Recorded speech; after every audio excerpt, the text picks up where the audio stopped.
Good afternoon. Smart investor కు స్వాగతం. Asian markets లో ఒక చైనా మినహాయిస్తే మిగతా అన్ని ఆసియా దేశాల్లో నష్టాలు కొనసాగుతున్న ఈక్విటీ మార్కెట్స్ లో ఎమర్జింగ్ మార్కెట్ ఈక్విటీస్ ను కట్టకట్టి మరి అమ్మకానికి పెట్టారు ఫారిన్ ఇన్స్టిట్యూషనల్ ఇన్వెస్టర్స్. సో మూడంకెల నష్టాన్ని చవిచూస్తుంది నిఫ్టీ. నిన్నటి సపోర్ట్ లెవెల్ 8152 ఏదైతే ఉందో అది బ్రేక్ అయింది. సో బ్రేక్ అయ్యి కిందకు వచ్చాయి మార్కెట్స్. ఒక దశలో 135 పాయింట్లు నష్టపోయిన నిఫ్టీ ఇప్పుడు 112 పాయింట్ల నష్టంతో ట్రేడ్ అవుతుంది. అలాగే సెన్సెక్స్ కూడా సుమారుగా 400 పాయింట్ల నష్టంతో ట్రేడ్ అవుతుంది. 8107 ఇది నిఫ్టీ ట్రేడ్ అవుతున్న లెవెల్ ఇది. సో సెల్ ఆన్ ర్యాలీస్ మాత్రమే కాదు, short cell on every opportunity ప్రస్తుతం ట్రేడర్స్ ఫాలో అవుతున్న మంత్రం ఇది. సో బేర్ ఆపరేటర్స్ గ్రిప్ లో ఉన్నాయి మార్కెట్స్ ప్రస్తుతం. బేరిష్ గా తయారయ్యి ఒకసారిగా బ్యాంక్ నిఫ్టీ 500 పాయింట్లు కోల్పోయిన సుమారుగా 3% ఆల్మోస్ట్ 2.7% నష్టంతో ట్రేడ్ అవుతుంది. 450 పాయింట్స్ నష్టంతో 17,924. సో 18,000 లెవెల్ కింద ట్రేడ్ అవుతుంది. నిఫ్టీ 50-డే మూవింగ్ యావరేజ్ కు దిగువన ట్రేడ్ అవుతుంది.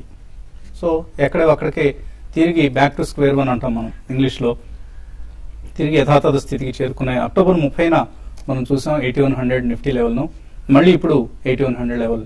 సో చక్రం సైకిల్ గిర్రను తిరిగి మళ్ళీ అక్కడికే వచ్చింది. 8626 ఈలోగా జరిగిన పరిణామాలు ఒకసారి గమనిస్తే డిసెంబర్ 4న నిఫ్టీ ఆల్ టైమ్ హై 8626 ను టచ్ చేసింది. 8626.95 ఖచ్చితంగా చెప్పాలంటే నిఫ్టీ తాకిన గరిష్ట స్థాయి ఇది 8627 ఆల్మోస్ట్. సో ఈ లెవెల్ నుంచి మళ్ళీ ఆల్మోస్ట్ 5% పైగా నష్టపోయాయి last few days. Just 11 sessions లోనే నిఫ్టీ తిరిగి 8100 లెవెల్ కి వచ్చింది. సో మోర్ దాన్ 500 పాయింట్స్ నష్టపోయింది నిఫ్టీ. అండ్ ప్రధానంగా బ్యాంక్స్, మెటల్స్ ఇవాల్టి నష్టాలను లీడ్ చేస్తున్న సెక్టర్స్ ఇవి. సో లాస్ట్ హై నుంచి కనుక మనం చూస్తే ఒకసారి డిసెంబర్ 4 8626 నుంచి ఇక్కడికి వచ్చిన పతనాన్ని ఒకసారి గమనిస్తే దీనికి కాంట్రిబ్యూట్ చేసింది ప్రధానంగా rate sensitive sectors, realty, metal, real estate and metal రంగాలకు చెందిన షేర్లు భారీగా నష్టపోయాయి. తర్వాత స్థానంలో ఉన్నాయి ఐటీ షేర్లు 7.4% నష్టపోయింది ఐటీ ఇండెక్స్. అలాగే ఆటోమొబైల్ ఇండెక్స్ కూడా 5.5% నష్టపోయింది. సో ఇది అది అని ఏం లేదు, దాదాపుగా అన్ని సెక్టర్స్ నష్టపోయి. అయితే కొద్దిగా ఉన్నంతలో బ్యాంక్ షేర్లే నయం అనిపిస్తున్నాయి. ఎందుకంటే బ్యాంక్ నిఫ్టీ 5.4% నష్టపోతే పీక్ లెవెల్ నుంచి బ్యాంక్ నిఫ్టీ 4.7% నష్టపోయింది. And mid and small cap stocks ఇంకా ఎక్కువగా నష్టపోయాయి. 6.6 ఆల్మోస్ట్ 7% వరకు mid cap small cap index లో మనం లాసెస్ చూస్తున్నాం. సో ఇందాక అనుకున్నట్లుగా ఇవాళ నష్టాలు మాత్రం బ్యాంక్స్, మెటల్స్ లీడ్ చేస్తున్నాయి. ఇప్పటిదాకా మనం చూసిన ఈ ఆల్మోస్ట్ 5.5% కరెక్షన్ నుంచి మరికొంత కరెక్ట్ అయ్యే అవకాశాలు, మేబీ 10% కరెక్షన్ కు సిద్ధమవుతున్నాయి మార్కెట్స్ అన్న అనుమానాలు ప్రస్తుతం కలుగుతున్నాయి మనకు. సో డిసెంబర్ లో సిఎన్ఎక్స్ ఐటీ ఇండెక్స్ మనకు అండర్ పెర్ఫార్మ్ చేసింది. డిసెంబర్ లో ఆల్మోస్ట్ ఈ ఇండెక్స్ 8% నష్టపోయింది. సో ఇక్కడ రీజనబుల్ వాల్యుయేషన్స్ ఉన్నాయని కొంత మార్కెట్స్ అభిప్రాయపడుతున్నట్లు కనిపిస్తుంది. దీంతో ఐటీ స్టాక్స్ లో ఇవాళ కొంత మనకు బయింగ్ కనిపిస్తోంది. నిఫ్టీ స్టాక్స్ లో మనకు CNX Nifty top gainers list చూస్తే హెచ్ఎల్ టెక్ టాప్ గెయినర్ గా ఉంది, 5% లాభంతో ట్రేడ్ అవుతుంది. టీసీఎస్ నిన్నటి నష్టాలు ఏవైతే ఉన్నాయో దాన్ని తిరిగి పూడ్చుకుంది, కాంపెన్సేట్ చేసింది. 4% లాభపడింది నిన్నటి క్లోజింగ్ లెవెల్ తో కంపేర్ చేస్తే.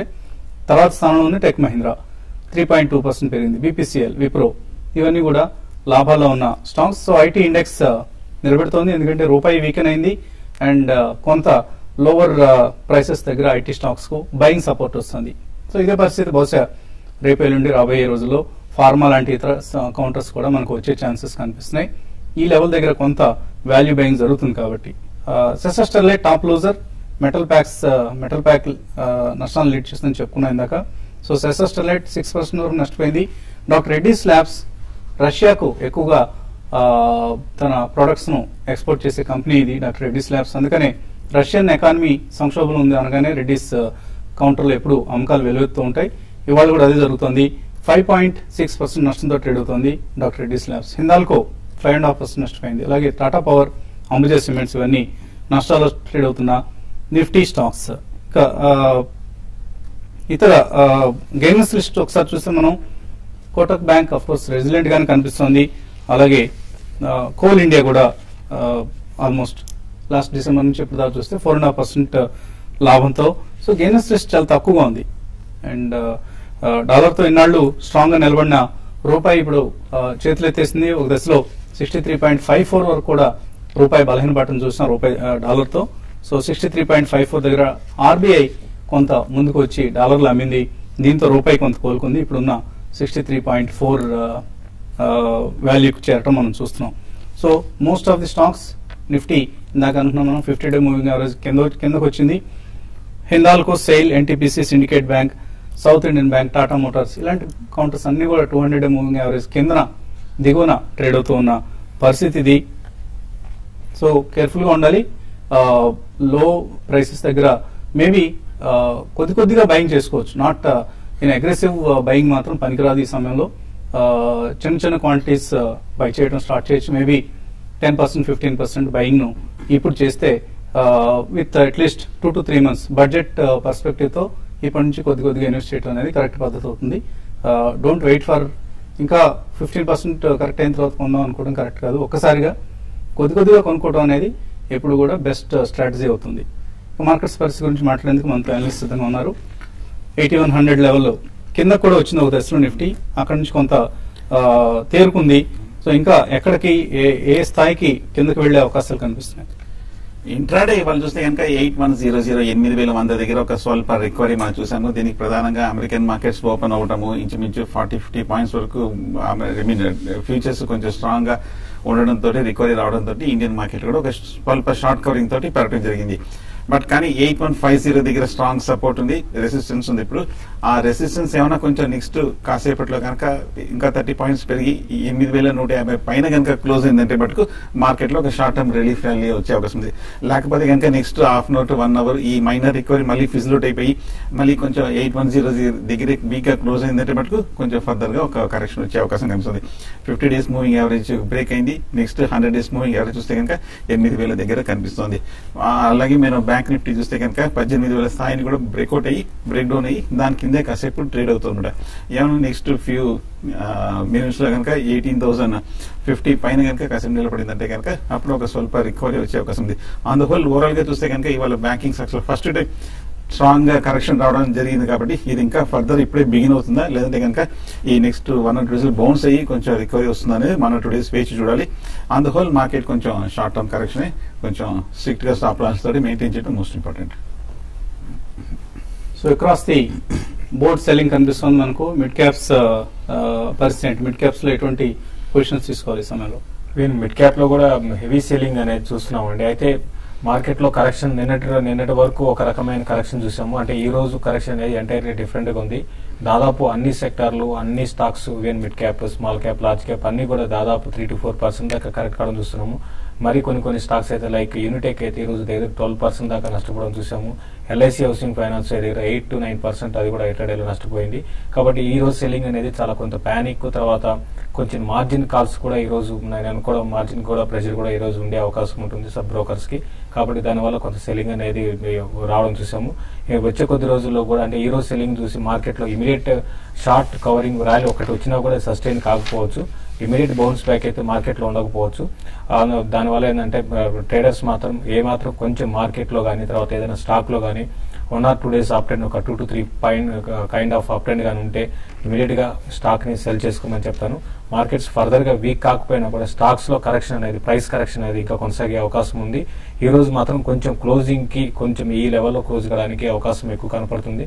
కొంత లోయర్ లెవెల్స్ నుంచి ఈ రోజు ఇంటర్డేలో బిలో 8,100 వచ్చి 2 times అక్కడ నుంచి రికవరీ వచ్చింది. కాబట్టి అరౌండ్ 8120 and 8110 మధ్యలో నిఫ్టీ క్లోజ్ కావచ్చు. బట్ ట్రెండ్ మాత్రం చాలా వీక్ ఉంది. తర్వాత ప్రధానంగా ఈ రోజు ఈ విధంగా వీక్ కావడానికి బ్యాంక్ నిఫ్టీ అని చెప్పొచ్చు. నిన్నటి వరకు చాలా స్ట్రాంగ్ ఉన్న బ్యాంక్ నిఫ్టీ ఈ రోజు ఫోర్స్డ్ సెల్లింగ్ తో ఈవెన్ బ్యాంకింగ్ స్టాక్స్ ఎస్బీఐ 3% చాలా వీక్ గా ట్రేడ్ అవుతుంది. కాబట్టి నా ఉద్దేశం ప్రకారం బ్యాంక్ నిఫ్టీ రికవర్ అయ్యేంత వరకు మార్కెట్ సైడ్ వేస్ లో ఉండే కరెక్షన్ లోనే ఉండే అవకాశం ఎక్కువ ఉంటుంది. కాబట్టి ఈ సిరీస్ మాత్రం చాలా నెగిటివ్ రిటర్న్స్ రావచ్చు. ఏమాత్రం సెల్లింగ్ ఆపర్చునిటీ ఉంటే మాత్రం సెల్ చేయమని చెప్తాను. సో డాలర్ తో ఈనాళ్ళు స్ట్రాంగ్ గా నిలబడింది అనుకున్న రూపాయి ఇతర ఎమర్జింగ్ మార్కెట్ కరెన్సీస్ లాగానే తాను కూడా చేతులు ఎత్తేసి కనిపిస్తుంది. రూపాయి 13 నెలల కనిష్టం దగ్గర ట్రేడ్ అవుతుంది ప్రస్తుతం. సో రూపీ డిప్రిషియేట్ అయ్యే కొద్దీ రిజర్వ్ బ్యాంక్ ఆఫ్ ఇండియా వడ్డీ రేట్లు తగ్గించే అవకాశాన్ని పోస్ట్ పోన్ చేసే అవకాశం ఉంది. సో ఇది కొంచెం కేర్ఫుల్ గా వాచ్ చేయాల్సిన పరిస్థితి. ఎందుకంటే 61 రూపాయల దగ్గర ఇన్వెస్ట్ చేసిన ఎఫ్ఐఎల్కు రూపాయి 63 రూపాయలు కనుక డాలర్తో వెళ్తే వాళ్లకు తక్కువ డాలర్స్ వస్తాయి. సో ఇది ఎఫ్ఐఎస్కు నష్టం. So currency local currency depreciate కావడం అనేది ఎఫ్ఐఎల్కి నష్టం. అండ్ మనకు కూడా రూపీ డిప్రిషియేట్ కావడం అనేది ఇంపోర్ట్ చేసుకునే సంస్థలకి నష్టదాయకం. ఎక్స్పోర్ట్ చేసే కంపెనీలకి ఇది అనుకూలమైన పరిణామం. సో ఆల్ ఇన్ ఆల్ ప్రస్తుతానికైతే ఆర్బీఐ రూపీని బలహీనపడనిచ్చే అవకాశాలు ఎక్కువగా కనిపిస్తున్నాయి. సో మేబీ రూపీ 64-65 లాంటి లెవెల్స్ కూడా వెళ్లే అవకాశాలు షార్ట్ టర్మ్ లో కనిపిస్తున్నాయి. కాలర్స్ లైన్ లో ఉన్నారు. ఫస్ట్ కాలర్ నల్గొండ నుంచి చంద్రశేఖర్ రెడ్డి. హలో చంద్రశేఖర్ రెడ్డి, అడగండి మీ ఫోన్. తర్వాత కాలర్ వెంకటేశ్వర్లు హైదరాబాద్ నుంచి. హలో నమస్తే అండి, అడగండి సార్. అశోక్ లీలాండ్ డీజీడబ్ల్యూ డాక్టర్ ఈ టైంలో కొనొచ్చండి హోల్డ్ లాంగ్ టర్మ్ కోసం. డాక్టర్ డాట్సన్ వదిలేసేయండి మీరు. అశోక్ లేలాండ్ మేబీ కొంచెం లాంగ్ టర్మ్ వ్యూ ఉంటే మీరు తీసుకోవచ్చు. 55 నుంచి 47 ఆ లెవెల్కి వచ్చిందండి. అశోక్ లేలాండ్ అనేది ఒకటి రీసెంట్ గా అశోక్ లేలాండ్ లో లాస్ట్ ఒక 2-3 కోట్లుగా మనం చూస్తే లాస్ ఉండేది 1000 crores లాస్ నుంచి ప్రాఫిట్స్ రావడం చూస్తున్నామండి. టర్న్ అరౌండ్ స్టోరీ ఉంది.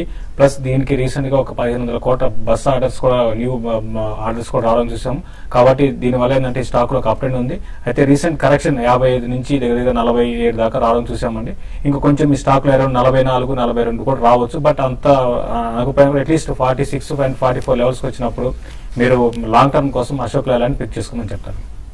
సో లాంగ్ టర్మ్ కోసం అంటున్నారు కాబట్టి డెఫినెట్ గా మీరు అశోక్ లేలాండ్ ను ఇక్కడ నుంచి కొనడం స్టార్ట్ చేయండి. మేబీ 50% ఇన్వెస్ట్ చేయండి.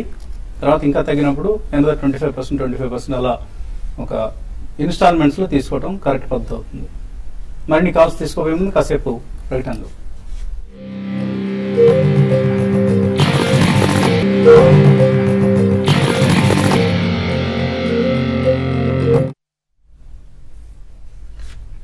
స్మార్ట్ న్యూస్ తిరిగి స్వాగతం. సెన్సెక్స్ 347 పాయింట్లు, నిఫ్టీ 97 పాయింట్ల నష్టంతో ట్రేడ్ అవుతున్న సమయం ఇది. మార్కెట్స్ లో across the board most of the counters లో సెల్లింగ్ కొనసాగుతోంది. బ్యాంకింగ్ అలాగే మెటల్ స్టాక్స్ నష్టాలను లీడ్ చేస్తున్నాయి. అండ్ బ్రెడ్త్ గమనిస్తే మనం 1:10 అడ్వాన్స్ డిక్లైన్స్ రేషియో. సో ఒక స్టాక్ పెరిగితే 10 స్టాక్స్ నష్టాల్లో ట్రేడ్ అవుతున్న సమయం ఇది. సో ఒక ప్యానిక్ సెల్లింగ్ మార్కెట్స్ మనం చూస్తున్నాం. తర్వాత కాలర్ లైన్ ఉన్నారు విజయలక్ష్మి కర్నూలు నుంచి. హలో హలో వసంత గారు, గుడ్ ఆఫ్టర్నూన్ అండి. Good afternoon. నా దగ్గర టీషర్ట్స్ ఉన్నాయి సార్. 2600 దగ్గర తీసుకున్నాను. అది అది పెరుగుతుందంటారా లేకపోతే షిఫ్ట్ ఇన్ఫోసిస్ లోకి ఏమైనా షిఫ్ట్ అయితే బాగుంటుందా? టీషర్ట్స్ షార్ట్ టర్మ్ కి ఏమైనా టార్గెట్ ఉందండి? ఏం చేయమంటారు చెప్పండి సార్. టీసీఎస్ 2600 లో కొన్నారు. పెద్దగా తేడా ఉండదండి. ఇన్ఫోసిస్ నుంచి టీసీఎస్ కు, టీసీఎస్ నుంచి ఇన్ఫోసిస్ కి మారితే పెద్దగా ఉపయోగమే ఉండదు. మీరు 2600 ఇప్పట్లో వస్తుందా? కొంచెం హై నుంచి తగ్గుతూ వస్తుంది, కానీ 2600 అంటే మరి దూరం కదండి. నా ఉద్దేశం టీసీఎస్ ప్రస్తుతానికి అయితే మీరు హోల్డ్ చేయండి. ఒకవేళ కనుక ర్యాలీ వచ్చిందంటే, ముఖ్యంగా డాలర్ స్ట్రెంత్ అనేది మనం చూస్తున్నాము లాస్ట్ 1 or 2 days గా. అలాగే టీసీఎస్ కూడా, అలాగే ఐటీ స్టాక్స్ కూడా కొంచెం బాగా తగ్గాయి. డౌన్వర్డ్ కరెక్షన్ టార్గెట్స్ అని పూర్తి చేసుకున్నాయి. ఈ లెవెల్లో నా ఉద్దేశం కొంచెం రికవరీ వచ్చే అవకాశం ఉంది. ఒకవేళ షార్ట్ టర్మ్ అయితే మటుకు కొంచెం ఈ వీక్నెస్ కన్సాలిడేషన్ కొనసాగే అవకాశం ఉంది. లాంగ్ టర్మ్ అయితే కనుక ఒకవేళ ఫర్దర్ డిప్ వస్తే నెక్స్ట్ బయింగ్ పాయింట్ లో మీరు బై చేయొచ్చు, యావరేజింగ్ కూడా చేయొచ్చు. సో ప్రతి డిక్లైన్ లో కొనుక్కుంటున్న స్టాక్ ఇది. మీరు నిన్న తీసుకోవాల్సింది మరికొన్ని షేర్లు కొనుక్కొని ఉంటే యావరేజ్ అయ్యేది. డెఫినెట్ గా మంచి రిటర్న్ కూడా మీరు గమనించేవాళ్ళు. కరీంనగర్ నుంచి మహేష్ లైన్ ఉన్నారు. Hello sir. జేపీఎస్ 40 రూపీస్ లో బై చేశాను సార్. 23 వచ్చింది. యావరేజ్ ఏమంటారా? 3 years హోల్డ్ చేయొచ్చా? జేపీ అసోసియేట్స్ యావరేజ్ చేస్తారట, చేయొచ్చా? ఇది 3 years అయినా 4 years అయినా అనేది అంటే కంపెనీలో ఫండమెంటల్స్ మారంది. అంటే ఇప్పుడున్న డెట్స్ అని తగ్గిపోయి మారందే స్టాక్ అయితే పెరిగే అవకాశం లేదండి. రీసెంట్ గా బుల్ మార్కెట్ లో కూడా మనం గమనిస్తుంటే క్వాలిటీ స్టాక్స్ పెరుగుతున్నాయి. ఇటువంటి స్టాక్స్ డౌన్ ట్రెండ్ ఉంది. ఈ రోజు కూడా అంటే ఆ లైఫ్ టైం లోకి రావడం చూసాం. 23 రూపీస్ ఈ రోజు లైఫ్ టైం లో అనమాట అక్కడికి వచ్చింది. కాబట్టి యావరేజ్ అయితే చేయకండి. ఉన్న పొజిషన్ అయితే హోల్డ్ చేసుకోండి. లక్కీగా ఫ్యూచర్ లో ఏమైనా పాజిటివ్ డెవలప్మెంట్స్ ఉంటే మాత్రం అప్పుడు మీరు బయింగ్ చేసుకోమని చెప్తాను. కరెంట్ అవర్స్ అయితే మీరు హోల్డ్ చేయండి. ఇంకా స్టాక్ 22 కానీ బ్రేక్ అయిందంటే ఈవెన్ 18 రూపీస్ దాకా రావచ్చు అండి. ఉన్న పొజిషన్ అయితే హోల్డ్ చేసుకోండి. తర్వాత మధుసూదన్ రావు లైన్ ఉన్నారు. హలో హలో అరే మధుసూదన్ రావు. హలో సార్, ఇన్ఫోసిస్ షేర్ గురించి తెలుసుకుందాం అనుకుంటున్నానండి. ఇన్ఫోసిస్ ఏ రేట్ లో కొన్నారు మీరు? 1970 అండి. అంటే ఎక్స్ బోనస్ అయిన తర్వాత ఓకే ఓకే అంటే ఎన్నాళ్ళు ఉంచుకోవచ్చు, అది దాని ఫ్యూచర్ ప్రాస్పెక్ట్స్ ఎట్లా ఉంటుంది? ఇన్ఫోసిస్ బాగానే రీసెంట్ లోనే తీసుకున్నారండి. మన స్టాక్ చూస్తే కనుక 2200 నుంచి తగ్గుతూ కరెక్ట్ గా 1900 రూపీస్ వరకు వచ్చి ఈ 2-3 రోజులుగా కన్సాలేషన్ అయ్యి ఒక చిన్న రికవరీ మనం చూస్తున్నాము. సో బహుశా ఈ రికవరీ అనేది ఫర్దర్ గా కంటిన్యూ అయ్యే అవకాశం కనిపిస్తుంది. నా ఉద్దేశం హోల్డ్ చేయండి. ఇమ్మీడియట్ గా షార్ట్ టర్మ్ కరెక్షన్ అయితే పూర్తయినట్టు కనిపిస్తుంది. హోల్డ్ చేయండి. కొద్ది రోజులు మీరు ఒక ఓపిక్ గా వెయిట్ చేస్తే ఒక 1 year 1 to 2 years కనుక హోల్డ్ చేస్తే డెఫినెట్ గా మంచి రిటర్న్స్ ఉంటాయండి. కనీసం 20 to 30% రిటర్న్స్ వస్తాయి మీకు, యాన్యువలైజ్డ్ రిటర్న్స్. కడప నుంచి లాస్ట్ కాలర్ లైన్ ఉన్నారు కుమార్. హలో నమస్కారం సార్. నమస్తే, అడగండి. యూకో బ్యాంకు 85 లో చూస్తున్నాను సార్. మళ్ళీ ఏమన్నా ఇప్పుడు చూస్తే యావరేజ్ చేయొచ్చా? శేషు గారికి ఉంటుంది సలహా చెప్తాను sir. UCO bank UK bank recent గా చూస్తే మనకి 90 పైన కూడా క్రాస్ అయ్యి ప్లస్ లాస్ట్ ఒక 3 రోజులుగా చూస్తే కంటిన్యూగా డౌన్ ట్రెండ్ ఉందండి. ఇంకా ఈ డౌన్ ట్రెండ్ కొనసాగడానికి అవకాశం ఉంది. అరౌండ్ 74 and 72 దగ్గర బాటమ్ అవుట్ కావచ్చు. మీరు కొంత కూడా యావరేజ్ చేసుకోండి. దీనికన్నా సిటీ యూనియన్ బ్యాంక్ చూస్తే రెండు ఒకటే రేట్ లో ఉన్నాయి. But city union bank recent గా 10% దాకా పెరిగిందండి. మీరు దీనికన్నా సిటీ యూనియన్ బ్యాంక్ లో కరెక్షన్ వచ్చినప్పుడు అరౌండ్ 84, 85 వచ్చినప్పుడు దాన్ని బై చేసుకోండి. ఇవి రెండు కూడా హోల్డ్ చేయండి. షార్ట్ టర్మ్ కి అయితే వీక్ కూడా లాంగ్ టర్మ్ కి రెండు కూడా మళ్ళీ పెరగచ్చు అండి. ఈమెయిల్స్ లో కమల్ అడుగుతున్నారు, హెక్సావేర్ టెక్నాలజీస్ ఇందులో బేరింగ్ ప్రైవేట్ ఈక్విటీ ఏషియా తీసుకుంది స్టేక్ అంటున్నారు. ఎలా ఉంటుంది కంపెనీ? అంతర్గతం బాగా పెరిగిన స్టాక్ అండి. 130 రూపాయల నుంచి 230 రూపాయల వరకు పెరిగి ఈ 1 వీక్ గానే కొంచెం స్వల్ప రియాక్షన్ మనం చూసాం. సో ఐటీ స్టాక్స్ అని కూడా పాజిటివ్ గానే ఉన్నాయి. సో హెక్సావేర్ కూడా కరెంట్ రేట్ 300 రూపాయల దగ్గర కొంచెం సపోర్ట్ కనిపిస్తుంది. ప్రస్తుతానికి మటుకు హోల్డ్ చేయండి. 200 రూపీస్ దగ్గర స్ట్రాంగ్ సపోర్ట్ ఉంది. మంచి కంపెనీ అండి, పెర్ఫార్మెన్స్ బాగానే ఉన్న కంపెనీ హెక్సావేర్ టెక్నాలజీస్. బైరింగ్ లాంటి కంపెనీలు ఇందులో ఈక్విటీలో స్టేక్ తీసుకున్నాయంటే ఇట్స్ పాజిటివ్ డెవలప్మెంట్. వాళ్ళకు 2-3 సంవత్సరాల వ్యూతోనే నార్మల్గా ఇన్వెస్ట్ చేస్తూ ఉంటారు. సో మీరు కూడా హోల్డ్ చేయండి ప్రస్తుతానికి. మంజునాథ్ అడుగుతున్నారు, సిప్లా 660 కాల్ ఉంది, హోల్డ్ చేస్తున్నారు, హోల్డ్ చేయొచ్చా? ఇక్కడ ఈ రోజు విషయానికి వస్తే ఈవెన్ డిఫెన్స్ స్టాక్స్ కూడా కొంచెం బ్యాక్ వెనకాల స్టెప్ తీసుకున్నాయని చెప్పొచ్చు అండి. కాబట్టి మీరు ఇప్పుడు ఈ మంత్ సిరీస్ కూడా ఇంకా ఎక్కువ రోజులు లేదు కాబట్టి బెటర్ ఏంటంటే 1 or 2 days లో కొంచెం పుల్ బ్యాక్ వచ్చినప్పుడు 645 దాకా రావచ్చు స్టాక్. అక్కడికి వచ్చినప్పుడు మీరు కాల్ ఎగ్జిట్ కమని చెప్తాను. అశోక్ లేలాండ్, అతుల్ ఆటో, క్యాపిటల్ ఫస్ట్, సిప్లా, జేఏసీ హౌసింగ్ ఫైనాన్స్, హీరో మోటో కార్ప్, ఐసిఐసిఐ ఇలా పెద్ద పోర్ట్ఫోలియో పంపించారు సురేష్ బాబు. ఇవన్నీ కూడా హోల్డ్ చేయొచ్చా? అన్ని మంచి స్టాక్స్ ఏనండి. మిడ్ క్యాప్ లో ఉన్న బాగా టెక్నికల్ గా బుల్లిష్ గాను ఫండమెంటల్ గాను పాజిటివ్ గా స్టాక్స్ లాంగ్ టర్మ్ కోసం హోల్డ్ చేయండి. ఇంజనీర్స్ ఇండియా 312, ఐడిఎఫ్సి 110లో కొన్నారు. Doctor CVMR, hold or exit? Engineers India చూస్తే కనుక టెక్నికల్ గా ఈ లెవెల్లో కొంచెం బాగా స్ట్రాంగ్ కన్సాలిడేషన్ అవుతుంది. లాస్ట్ 1 or 2 months గా చూస్తే కనుక 220 దగ్గర సపోర్ట్ తీసుకోవడానికి కనిపిస్తుంది. పెద్దగా డౌన్ సైడ్ రిస్క్ లేదు, కానీ 220 కనుక బ్రేక్అవుట్ అయిందంటే మటుకు షార్ట్ టర్మ్ కరెక్షన్ వచ్చే అవకాశం ఉంది. ప్రస్తుతానికి హోల్డ్ చేయండి. ఉమా అడుగుతున్నారు, ఆర్ఎస్ సాఫ్ట్ 640లో కొన్నారు, ప్రైస్ ఎందుకు తగ్గుతుంది, హోల్డ్ చేయొచ్చా? చూడండి, ఆర్ఎస్ సాఫ్ట్వేర్ మీరు రీసెంట్ గా పెరిగిన విధానం చూస్తే కూడా చాలా హెవీగా పెరిగిందండి. అటువంటి వచ్చినప్పుడు కరెక్షన్స్ లో డెఫినెట్ గా స్టాక్స్ అనేది పడుతుంటాయి. ఇంకా ఈ స్టాక్ పడడానికి అవకాశం ఉందండి. మీరు ఉన్న పొజిషన్ హోల్డ్ చేయండి. యావరేజ్ అయితే ఈ లెవెల్లో అయితే వద్దండి. అలాగే నిఫ్టీ డిసెంబర్ 8200 పుట్ తీసుకోవచ్చా ఇక్కడ? చూడండి, ఆల్రెడీ ఇన్ ద మనీలో ఉన్నారు కాబట్టి 8200 కాకుండా 8000 పుట్టు లేకపోతే 8100 తీసుకోవడం బెటర్ అండి. అయితే దానికి ముందు ఒక మార్కెట్ లో ఒక అప్ ట్రెండ్ ఉంటుంది. ఆ అప్ ట్రెండ్ వచ్చినప్పుడు మీరు తీసుకోమని చెప్తానండి. ఎస్బీఐ 3 years కోసం ఇన్వెస్ట్ చేద్దాం అనుకుంటున్నారు, వసుంధర చేయొచ్చా ఇక్కడ? డెఫినెట్ గా పబ్లిక్ సెక్టర్ బ్యాంక్ లో ఫ్రంట్ లైన్ స్ట్రాంగ్ స్టాక్ అండి. ఒక చిన్న డిప్ లో వచ్చాక లేదంటే ఇది ఫస్ట్ బాయింగ్ పాయింట్ పెట్టుక లాంగ్ టర్మ్ కోసం తీసుకోవచ్చు. సో 2-3 ప్రైస్ పాయింట్స్ లో తీసుకోవడం కరెక్ట్ పద్ధతి అవుతుందండి. మీరు మేబీ ఇక్కడ కొంత తీసుకోండి, తర్వాత ఒకవేళ తగ్గితే మరికొంత ఇన్వెస్ట్ చేసే ప్రయత్నం చేయండి. ఐషర్ మోటార్స్, జేబీ కెమికల్స్, పరమేశ్వరరావు అడుగుతున్నారు, ఈ రేట్ లో తీసుకోవడం కరెక్టేనా? ఐషర్ మోటార్స్ అయితే రీసెంట్ గా కొంత వీక్ గా ట్రేడ్ అవుతుందండి. ఎందుకంటే ఇది కూడా చాలా ఓవర్ బాట్ జోన్ లో ఉంది కాబట్టి కొంచెం వెయిట్ చేయండి. జేబీ కెమికల్స్ కొంచెం లాస్ట్ క్వార్టర్ రిజల్ట్ బాగాలేదు, దానివల్ల కొంచెం కరెక్ట్ అయింది. రెండు కూడా కొంత వెయిట్ చేయండి, ఒక 5 to 10% కరెక్షన్ రావచ్చు. హెచ్సిఎల్ ఇన్ఫోసిస్టమ్స్ 48లో, మోల్టెక్ టెక్నాలజీస్ 236లో కొన్నారు. ఉమేష్ 2 లాస్ లో ఉన్నాయి, హోల్డ్ చేయొచ్చా? హెచ్సిఎల్ ఇన్ఫో కూడా లాస్ట్ కపుల్ ఆఫ్ డేస్ గా 96 రూపీస్ నుంచి తగ్గుతూ బాగా కొంచెం డిక్లైనింగ్ ట్రెండ్ లో ఉంది. బట్ కాకపోతే కొంచెం రిలీఫ్ ర్యాలీ వచ్చే అవకాశం కనిపిస్తుంది, హోల్డ్ చేయండి. అలాగే మోల్టెక్ కూడా చూస్తే కనుక ముందు తగ్గుతూ వస్తుంది. బట్ కానీ ఈ మధ్య లాస్ట్ ఒక 1 or 2 months చూస్తే కనుక కరెక్ట్ గా 130 రూపీస్ దగ్గర స్ట్రాంగ్ సపోర్ట్ ఉంది. ఇక్కడ నుంచి రికవరీ వచ్చే అవకాశం ఉంది, హోల్డ్ చేయండి. రాంబాబు అడుగుతున్నారు, బాలకృష్ణ ఇండస్ట్రీస్ 760 రూపాయలు హోల్డ్ చేస్తున్నారు, ఈ రేట్ తిరిగి వస్తుందా? బాలకృష్ణ ఇండస్ట్రీస్ ఇన్ని రోజులు బాగా స్ట్రాంగ్ ఉండేదండి. అయితే మన రిజల్ట్ బాగా రాలేదు, అప్పటి నుంచి స్టాక్ లో కరెక్షన్ స్టార్ట్ అయింది. మీరు రేట్ రావచ్చు, బట్ ఇమీడియట్ గా రాకపోవచ్చు. నెక్స్ట్ 1 or 2 quarters టైం పెట్టే అవకాశం ఉందండి. రవికుమార్ అడుగుతున్నారు, ఓకార్డ్ ఫార్మా జాన్ ఫ్యూచర్స్ ఈ రేట్లో తీసుకోవచ్చా 10-15? ఈ మధ్య బాగా పెరిగిన స్టాక్ అంటే మనం చూస్తే కింద లోయర్ రేట్ నుంచి అట్లీస్ట్ ఒక 250 రూపీస్ 300 రూపీస్ వరకు ఈ 1 or 2 వీక్స్ గా ఒక పెరిగిన స్టాక్. ఒక చిన్న డిప్ లో తీసుకోవడం మంచిది, ఎందుకంటే షార్ట్ టర్మ్ ఓవర్ వాటిలో ఉంది. వాసిరెడ్డి రాజేష్ అడుగుతున్నారు, భారతీయ ఎయిర్టెల్ 370 రూపాయల కాల్ తీస్తున్నారు, 7 రూపాయల ప్రీమియంతో. ఈ రేట్ వస్తుందా? ఎక్స్పైరీలోగా పెరిగే ఛాన్స్ ఉందా? 370 రూపాయలు అయితే స్టాక్ రాకపోవచ్చు అండి. బెటర్ ఏంటంటే అయితే కొంచెం పాజిటివ్ ఉందండి. ఉన్న వాటిలో మాత్రం భారత్ ఎయిర్టెల్ పాజిటివ్ ఉండి 345 దగ్గర స్టాప్ లాస్ పెట్టుకొని క్యాష్ లో మీరు హోల్డ్ చేయమని చెప్తారండి. రవి వర్మ అడుగుతున్నారు, ప్రెటిస్ ల్యాబ్స్ 550 రూపాయలు తగ్గింది లాస్ట్ ఫ్యూ డేస్ లో, ఇంకా ఎంత తగ్గే అవకాశం ఉంది? ఈ టైంలో కొనుక్కోవచ్చు? కరెక్ట్ గా 3,300 రూపీస్ దగ్గర స్ట్రాంగ్ సపోర్ట్ కనిపిస్తుంది. ఇక్కడ ఒక డబుల్ బాటమ్ ఆయన దగ్గర 3,700 కాల్ ఉందట.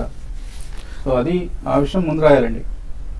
ఏం చేయాలి కాల్ని? 3,700 ఇంకా మీరు ఇంకా వదిలేసేయడం బెటర్. అంతా పెరిగే అవకాశం అస్సలు లేదు. కాబట్టి కాల్ కూడా మీకు ఆల్మోస్ట్ 1 or 2 days లో కూడా బయ్యర్ కూడా ఉండరండి. మీరు ఇంకా వదిలేయడం తప్ప ఇంక చేసేది. మీ ప్రీమియం ను కోల్పోవడం మినహా మీరు చేయగలిగిన ప్రత్యామ్నాయం అంటూ ఇది లేదు. సో 372 పాయింట్ల నష్టంతో సెన్సెక్స్, 104 పాయింట్ల నష్టంతో నిఫ్టీ ట్రేడ్ అవుతున్నాయి.